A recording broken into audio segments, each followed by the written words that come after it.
ஒரு குழந்தை அம்மாவை தவறு விட்டா எப்படி அது மாதிரி ஒரு விவசாயிகிட்ட இருந்து நிலத்தை பிடுங்கிறது. இந்த உலகத்துல வந்த எல்லா பெரிய வன்முறைகளும் ஆரம்பமான முதல் வார்த்தை என்னன்னு பாத்தீங்கன்னா வளர்ச்சி தான் ஆரம்பிப்பாங்க, டெவலப்மெண்ட். அப்ப ஒரு சஸ்டைனபிள் டெவலப்மெண்ட்டை நோக்கி தான் நம்ம போகணும்.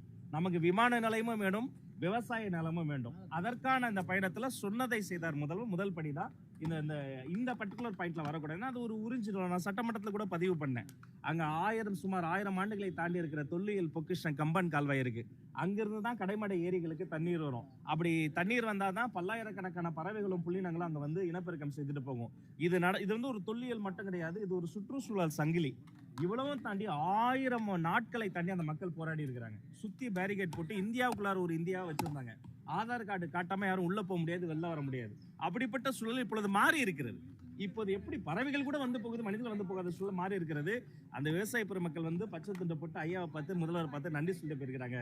அந்த விவசாயிகள் சார்பாக இந்த முதல் அடி எடுத்து வைத்த எங்க முதல்வருக்கு நானும் நன்றி சொல்லிக்கிறேன். இனி ஒவ்வொரு அடியாக சட்டம்